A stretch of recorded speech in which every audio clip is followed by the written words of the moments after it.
మరి మనం చూసాం మరో బీసీ వ్యక్తి అతి దారుణంగా బలి కావడం గత 3 రోజులుగా ఏ విధంగా జరుగుతూ ఉందో మనం చూసాం.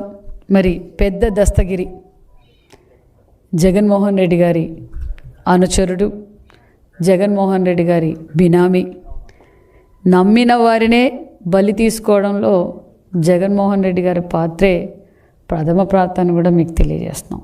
ఎందుకంటే మరి ఈ పెద్ద దస్తగిరి ఒక బీసీ సామాజిక వర్గానికి చెందిన వ్యక్తి. అతనితో ఏమేమి అరాచకాలు చేయించాలో అన్ని అరాచకాలు చేయించారు. ప్రభుత్వ భూములు కూడా కబ్జా చేశారు. అదే ప్రభుత్వ భూమిలో మరి అందరికీ తెలిసిన విషయమే, కడప జిల్లాలో ఎవరు అడిగినా మరి అందరికీ తెలుసు. మరి పెద్ద దస్తగిరి నిన్నటి రోజున జగన్మోహన్ రెడ్డి పదవి కోసం, ఆయన అక్రమ ఆస్తుల కోసం ఎవరినైనా బలి తీసుకుంటాడనే విషయం మనందరికీ తెలుసు. గతంలో తండ్రి శవం పెట్టుకొని శవ రాజకీయాల కుర్చీ కోసం సంతకాలు పెట్టించుకున్న వ్యక్తి. మరి ఎలక్షన్లో తాను ముఖ్యమంత్రి కావాలి, గత్యంతరం లేదు అని చెప్పి సొంత బాబాయిని గొడ్డలతో రపర్రపా నరకటం, మరి ఆ గొడ్డల పోటుని గుండుపోటుగా చిత్రీకరించటం. అదేవిధంగా మరి మన డ్రైవర్ సుబ్రహ్మణ్యం ఎమ్మెల్సీ డ్రైవర్ ఒక దళిత బిడ్డని ఏ విధంగా డోర్ డెలివరీ చేశాడో చూసాం. అంతేకాకుండా మరి మరో బీసీ బిడ్డ అమర్నాథ్ గౌడ్, ఇలాంటి బీసీ బిడ్డలు, దళిత బిడ్డలు, మరి దళితులు ఏ విధంగా బలైపోయారో చేసాం. ఆయన కారు కిందే మరి సింగయ్య, దళిత వ్యక్తి సింగయ్య ఏ విధంగా బలైపోయాడో మనం చూసాం. మరొక బీసీ వ్యక్తి మరి దస్తగిరి మరి కుర్చీ కోసం, అధికారం కోసం దౌర్జన్యాలు చేయటం, వారిని రెచ్చగొట్టి తప్పుడు మీద తప్పులు చేయిస్తూ ఈరోజు మరో దస్తగిరి బలైపోయాడన్న విషయం మీకు అందరికీ తెలియజేస్తున్నాం.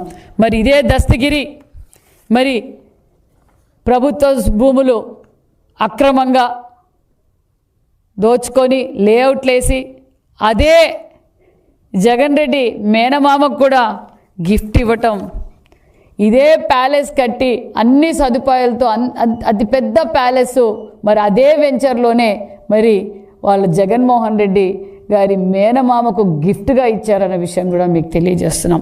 మేము తెలియజేసేది ఒక్కటే, శివుని ఆజ్ఞ లేనిదే చీము కూడా కుట్టదనేది ఒక సామెత ఉంటుంది. తాడేపల్లి ప్యాలెస్ నుంచి ఏదైతే ఆదేశిస్తే దాని ప్రకారమే ఈ మర్డర్ జరిగింది. జగన్మోహన్ రెడ్డి గారి ఆదేశాల మేరకే మరి దస్తగిరి బలైపోయాడు. నేను తెలియజేసేది ఒక్కటే, ఇందులో ఇంకా చాలా పెద్దవాళ్ళు ఉన్నారు, వారిని కూడా వదిలే ప్రసక్తే లేదన్న విషయం కూడా మీకు అందరికీ తెలియజేస్తున్నాం. ఎందుకంటే బాబాయ్ వివేకానంద కావచ్చు, దస్తగిరి హత్య కేసు కావచ్చు, దళిత డ్రైవర్ సుబ్రహ్మణ్యం హత్య కేసు కావచ్చు, ఇలా చాలామంది బలైపోతున్నారు. జగన్మోహన్ రెడ్డి గారికి కనిపించేది ఒక్కటే, కుర్చీ దోచుకోవడం, దాచుకోవడం, అవసరమైతే రపర్రపా నరకటం. నేను చెప్పేది ఒకటే, వైసీపీ కార్యకర్తలారా, మీరు ఒక విషనాగు పడక కింద ఉన్నారు. మీ సింబల్ ఇప్పుడు ఫ్యాన్ కాదు, అదే ఫ్యాను గొడ్డలుగా మారుతూ ఉంది. జగన్మోహన్ రెడ్డి రోజుకి కుర్చీ కోసం, ఆస్తుల కోసం తన సొంత వారినైనా బలి తీసుకుంటున్నాడన్న విషయం మరొకసారి మీకు అందరికీ తెలియజేస్తున్నాం. అంతేకాదు మరి ఈ హత్య జరిగిన తర్వాత మరి వారింట్లో మరి అధికారులు పరిశీలిస్తే ఎన్ని వందల కోట్ల అక్రమ ఆస్తులు దొరికాయో మనందరం చూసాం. మరి సుమారుగా ఇది ఇంకా 100 కోట్ల దాకా మరి ఆస్తులు కూడా దొరికాయి.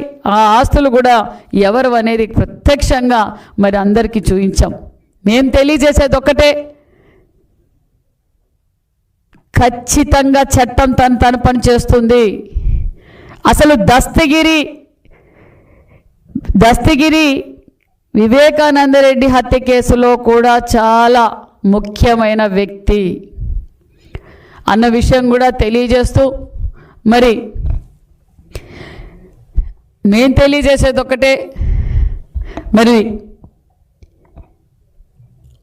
ఈరోజు హత్యకు గురైన దస్తగిరి భార్య రమణమ్మ కూడా చాలా బాధపడుతూ ఉంది.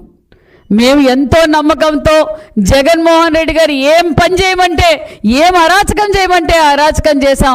లాస్ట్కి జగన్మోహన్ రెడ్డి గారికి మేము దోచిపెడితే ఆ జగన్మోహన్ రెడ్డి నా భర్త శవాన్ని నాకు గిఫ్ట్గా పంపించాడు. ఇలాంటి నీచుడా ఈ జగన్మోహన్ రెడ్డి గారని ఆమె ఈరోజు ఏ విధంగా బాధపడుతుందో మనం చూసాం. మహిళలు పసుపు కుంకాలతో ఆడుకోవడం మీకు అలవాటే జగన్మోహన్ రెడ్డి గారు. ఎందుకంటే గతంలో సౌభాగ్యమ్మ, మీ పిన్నమ్మ సౌభాగ్యమ్మ గారి సౌభాగ్యాన్ని తీసేశారు. ఈరోజు పెద్ద దస్తగిరి భార్య సౌభాగ్యాన్ని తీసేశారు. మరి ఇలా మహిళ జీవితాలతో ఆడుకుంటున్నారు జగన్మోహన్ రెడ్డి గారు. మేం తెలియజేసేది ఒకటే, ఖచ్చితంగా ప్రజలందరూ చూస్తున్నారు. మీ సైకో ఆలోచనలు మానేయాలి.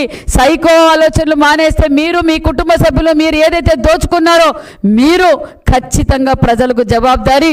ప్రభుత్వం ఖచ్చితంగా కఠినమైన చర్యలు తీసుకుంటుందన్న విషయం కూడా మీకు అందరికీ తెలియజేస్తూ, మరి మేము తెలియజేసేది ఒకటే, మరి జగన్మోహన్ రెడ్డి గారు మామూలుగానే ప్రాంతాల మధ్య, కులాల మధ్య శవ రాజకీయాలు చేస్తూ ఉంటారు. గతంలో మనం చూసాం శవరాజకీయాలు ఆయన చూడడం, ఆ శవరాజకీయాలు చేయడానికి వచ్చినప్పుడు వారి కారు కిందే సింగయ్య చనిపోవడం మనం అందరం చూసాం. మరి ఈరోజు ఇదే జగన్మోహన్ రెడ్డి గారు అదే కడప జిల్లాలో ఉన్నారు. మరి ఎందుకు జగన్మోహన్ రెడ్డి గారు దస్తగిరి కుటుంబాన్ని పరామర్శించలేదు?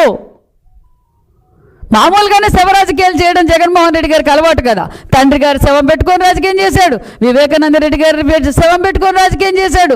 మరి మామూలుగా అనుకోకుండా గంజాయి కేసులో చనిపోయిన వారి మీద కూడా శవరాజకీయాలు చేయడం అలవాటే. మరి ఈరోజు నీ కోసం, నీ అక్రమ ఆస్తుల కోసం, నీ దౌర్జన్యాల కోసం నువ్వు ఏమి చెప్పితే అది చేసిన పెద్ద దస్తగిరి బలైపోయారు. మరి ఎందుకు జగన్మోహన్ రెడ్డి గారు ఆ కుటుంబానికి పరామర్శించలేదని కూడా నేను ఒక మహిళగా అడుగుతున్నా. ఒక బీసీ శాఖ మంత్రిగా, ఒక బీసీ మహిళగా, సాటి మహిళ ఈరోజు ఏ విధంగా బాధపడుతోందో మరి జగన్మోహన్ రెడ్డి గారు వెళ్ళి పరామర్శించి ఆ కుటుంబానికి ఏం జవాబు చెప్తారు అన్న విషయం మీ వైసీపీలో ఉన్న కార్యకర్తలు కూడా ఆలోచించాలి. ఎందుకంటే జగన్మోహన్ రెడ్డి గారు అవసరానికి నా బీసీలు, నా ఎస్సీలు, నా ఎస్టీలు అని చెప్పి వాడుకొని ఈరోజు మన బలహీన వర్గాలే బలైపోతున్నారన్న విషయం మరొక్కసారి మీకు అందరికీ తెలియజేస్తున్నారు. దయచేసి ప్రజలందరూ ఆలోచిస్తున్నారు. వైసీపీ కార్యకర్తలు కూడా నేను తెలియజేసేది ఒక్కటే, మీరు ఒక త్రాచుపాము పడకిందున్నారు. ఖచ్చితంగా అవసరం అనుకుంటే అది గొడ్డలి పోటుగా మారుతుంది. మీరు అది జాగ్రత్త జాగ్రత్త జాగ్రత్త. ఎందుకంటే ఈరోజు బలైపోతున్నది మన బీసీలే. మరి ఈరోజు అన్ని విధాలుగా బీసీలు బలైపోతున్నారు. వైసీపీ పార్టీ అధికారం వచ్చినప్పటి నుంచి మరి ఇప్పుడు కూడా మరి పెద్ద దస్తగిరి ఒక బీసీ.